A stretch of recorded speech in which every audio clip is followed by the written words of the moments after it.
Steph, can you just walk us through what happened there? I think 40 seconds left when you tried to call timeout, didn't have a timeout to call. I knew we challenged, but I didn't realize when we lost the challenge that we didn't have any timeouts left. I know Coach mentioned he took the blame for it. As I ain't gonna lie, I thought it was the smartest play in the world.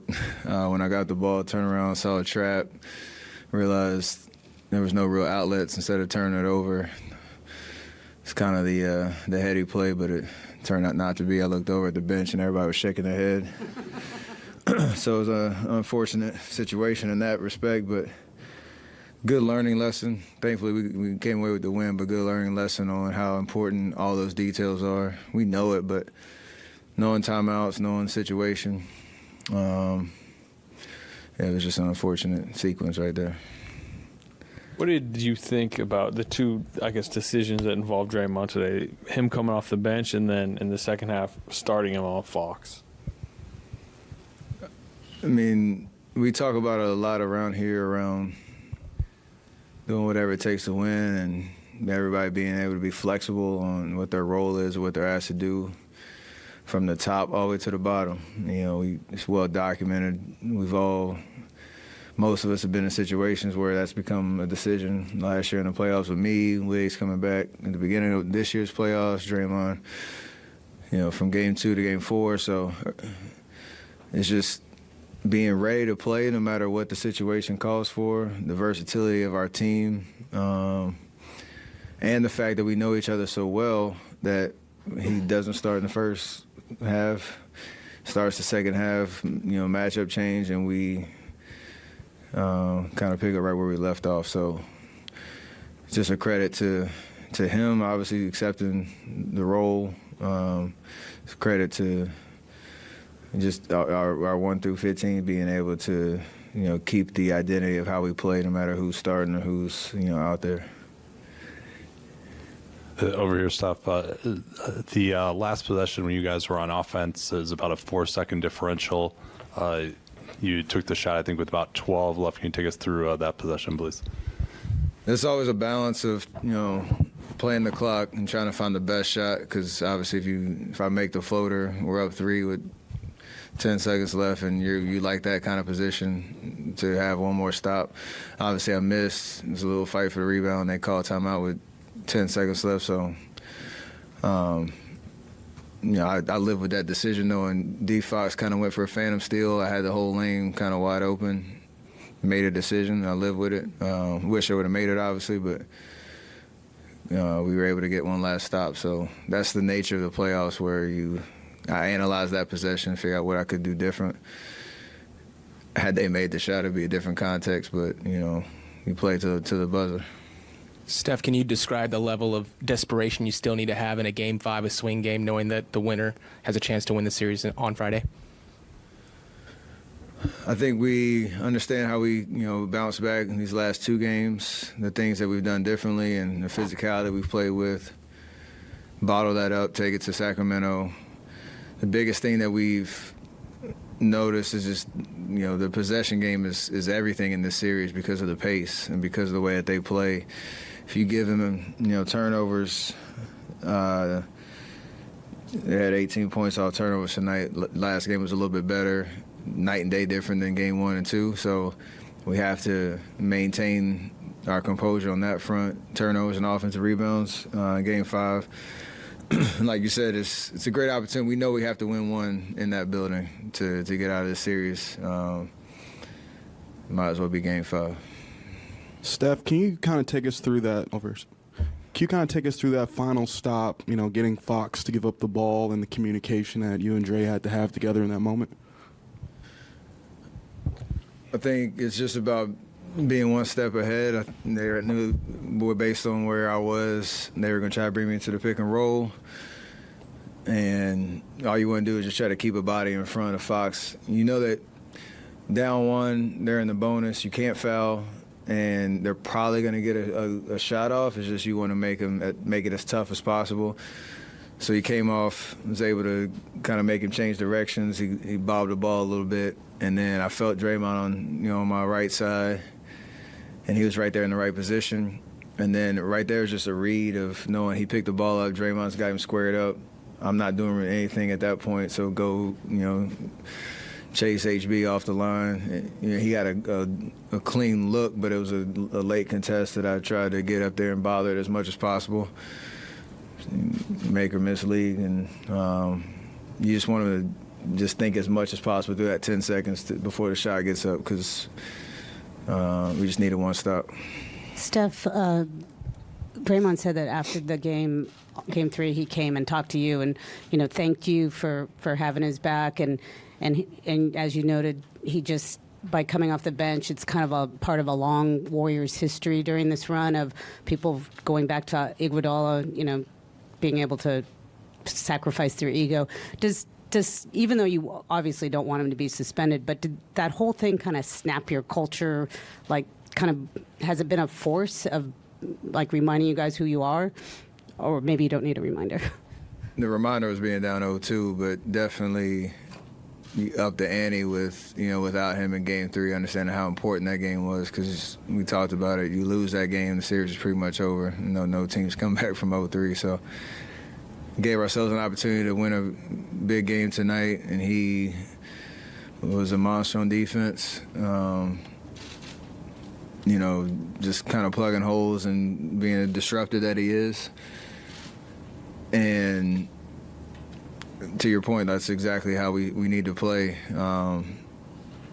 Everybody just being ready to, take advantage of their minutes and, do what they're asked to do when they're called to do it. That's the only way we get out of this series and do anything special this year in the playoffs. Just the way that we're built and the way that we're constructed and the history of how we've done things over the years. Steph played 43 minutes tonight. Is this a case where you're telling Steve, hey, it's okay, press the minutes? Is he communicating with you? Do you have to approach the timeouts differently? He mentioned, I think, a couple days that you're kind of closing your eyes and almost meditating through some of your rests. Is there any different thing that you're feeling when you know you might be playing 40, 41, 43 a night? It's the whole routine and process of how you get ready for games, how you take care of yourself from a recovery standpoint in between games, and in the game when you come out, whether it's a timeout and you're going back out there, or your break's coming, being really intentional about maximizing the rest while you're over there. I know my rotation when I'm most likely coming out, quarters 1 through 3, and then based on how the game is, being prepared to play the whole fourth, like I did tonight and would have done had the game been closer in Game 3. So I feel fine, and it hasn't been any conversations of I need to come out or I'm playing too much, because you understand how important this moment is.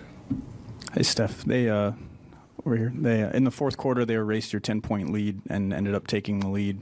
After that, you scored 7 in the next 8 points for your team. Is that an active decision to start looking for your own shot a little bit more?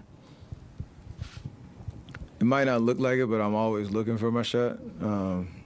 Just because there's always going to be a double team or a trap or a lot of attention. So me not shooting does not mean I'm being passive. It just means you're reading the defense to make the right plays and get the ball moving, welcome the attention or the double teams and finding open shots for other guys. But the more you do that over the course of 48, the harder it is to defend, and more likely I'll find some openings. And then you always got to be ready and confident that you can knock those shots down. So Clay had some timely ones in the third quarter. He hit a big one in the fourth. I was able to hit a couple. It doesn't really matter when it comes. It's just always staying aggressive, even though it might not be, always with me ending up with a shot. Steph, the Kings made 11 of 27 shots in three-point territory in that first half. And it looked like they was ready to roll because they haven't been shooting particularly well in that area. But in that third quarter, they only had one attempt and they made that. Keegan Murray made that. What was the Warriors doing to prevent them, from getting off like that? Because one attempt, that's remarkable. I mean, regular season they play a certain style that De'Aaron Fox can drive lanes and kick out the guys. He's obviously super fast, super talented. He had 38. He was pretty efficient all night. Keegan got off first time all series, and we need to figure out how to slow that down because he changes the dynamic of how they play when he's a threat from three. But for the most part, we've done a really good job of just trying to make them work for those type of looks.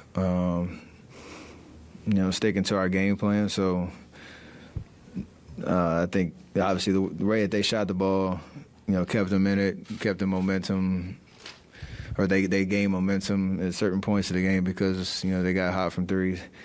And we know in their building, if that happens, their crowd gets into it. So we have to, try to figure out what that third quarter really looked like and try to do it for all four in Game 5. Like 3 more starting points. Do I get all 3 or what? Steph, for so much of this championship era, you're the team that's making the plays down the stretch and closing. What does it feel like when things feel like they're not going your way, which has happened a lot this year, but what's it like? Is it just about surviving it and that's what makes you champions, or is it just weird to be in a position where you're up and the game is pretty much over and then things go wrong? Man, every game is just a different challenge. The regular season playoffs, teams are coming at you, especially like this year, this whole year, as defending champs, we're getting everybody's best shot. And, whether it was self-inflicted wounds or whether it's teams just getting hot or whatever it was, there were games that we let go for a lot of different reasons. We've learned from that in the sense of being able to stay, maintain our composure and not get too rattled by those runs that happen because they're, Sacramento's a really good team, and the way that they started the fourth quarter early in the year might have wrecked us a little bit because we didn't really respond well. So, trying to learn our lessons and stay composed, understand it's a long game, and the biggest thing for us is when we settle down and don't turn the ball over, usually good things happen. I think that's the one thing that was our Achilles heel. Not just the turnovers that we always have, but the untimely ones that allowed the game to kind of get out of hand. So we've done a better job of that in these last 2 games, and I think that's a big difference. Stephanie, you guys were down at the half, come out of the third quarter, and you dominate the third quarter. Defense better, deep rebounding better. What was behind the energy that came out in that third quarter?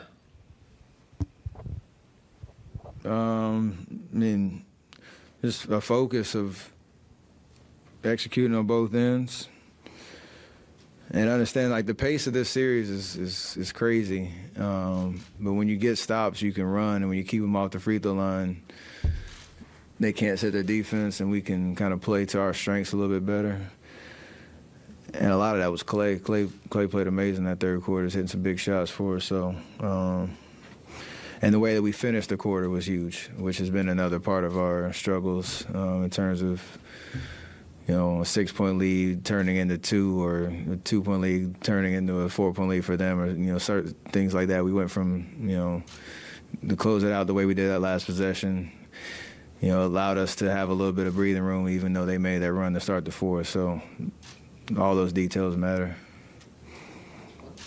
Steph, so Andrew Wiggins got 4 blocks, including blocked Fox shot. What do you think about his defense? Playoff Wiggs, two-way Wiggs, all the different nicknames that he's established since he's been here. Huge part of our success and the way that he can influence games, not just scoring the basketball. So, it's easy to forget this is only his 4th game back, and since February, and starting to find his legs and find his confidence. And his endurance to play 38 minutes and chase D Fox around all game. So you love to see it. Thanks, Raymond. Thanks, Steph. With Clay driving and dishing out the last half of Game 3 and then again today, Steph, how much has that opened up the floor? It seemed like you guys were making so many snappy, quick passes that just led to good things. They turned up the pressure on us to start this game. It seemed like everybody was getting pressured out to almost half court, it felt like. They were just trying to disrupt our patterns. So the lane was relatively wide open, but doesn't mean you can always get all the way to the basket. So, being able to see, those lanes, drive, like you said, find the open guy on the weak side, that domino effect that happens. We love to play that way because usually the ball is going to find the right guy for an open shot and the easy shot. And so Clay, knowing he's such a threat to shoot the ball from the perimeter, when he's decisive, when he gets into the lane, it's just another way for us to create good offense. And usually that means we're getting good shots up instead of, rushing or turning it over or settling. So just got to, we trust him with the ball in his hands to keep doing it. Thank you.